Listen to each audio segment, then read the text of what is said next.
Hey yo la gamme, vous avez tellement aimé les carousels petites faces. J'ai décidé d'en faire un pour vous résumer l'actualité de la semaine.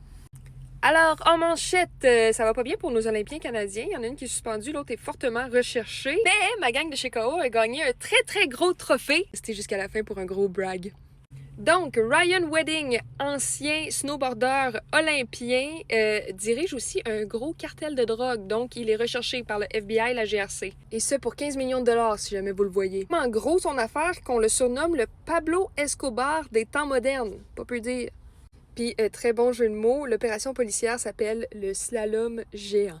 Cette nageuse Penny Oleksiak, qui est fortement décorée, elle a été suspendue 2 ans, non pas pour dopage, mais pour avoir manqué à ses obligations de se faire tester par cette agence-là. Moi, je savais pas ça, mais les athlètes de haut niveau doivent dire où ils sont pas mal en tout temps la semaine pour se faire tester de manière aléatoire. Ça fait 3 fois qu'elle n'était pas là.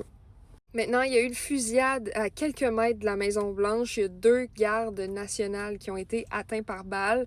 Une personne est décédée. On craint pour la vie de l'autre au moment où je vous parle. Il y a un suspect qui a été arrêté. Donald Trump n'était pas là. Il était en Floride au moment des événements, mais le président parle déjà de conséquences qui seront très sévères et veut envoyer des centaines d'autres gardes nationales sur les lieux. Je sais pas si vous avez vu ces images-là passer, c'est complètement fou. Un incendie d'une méga ampleur a ravagé un immeuble résidentiel à Hong Kong. L'immeuble est en construction, puis on a encore très peu de détails sur la cause réelle de cet incendie-là, mais il y a une 60aine de personnes qui ont perdu la vie, puis des dizaines et des dizaines d'autres manquent à l'appel. Reviens à la maison maintenant.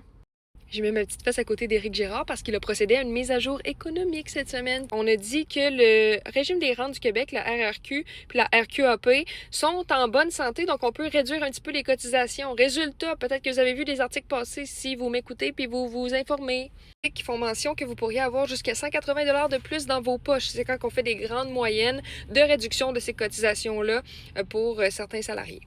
Voilà. Ah, ça c'est gros, hein? Le lieutenant du Québec, qui était ministre de l'Identité canadienne, il a claqué la porte, il a dit bye-bye. Il reste quand même dans le Parti libéral, mais fini le cabinet. Il est en profond désaccord sur une nouvelle entente pour un nouvel oléoduc en Alberta. Tous les détails dans mon carrousel avec la chanson Bye Bye Bye. Oh, mais avant de se dire bye-bye pour vrai, mes tops de chez KO ont remporté un Emmy Awards! Je suis trop fière de ces top femmes. La médiatrice première série québécoise de fiction de l'histoire a gagné ce prix aussi prestigieux. Il est trop fort pour s'entourer de girl boss. C'est tout, j'ai fini, bye bye.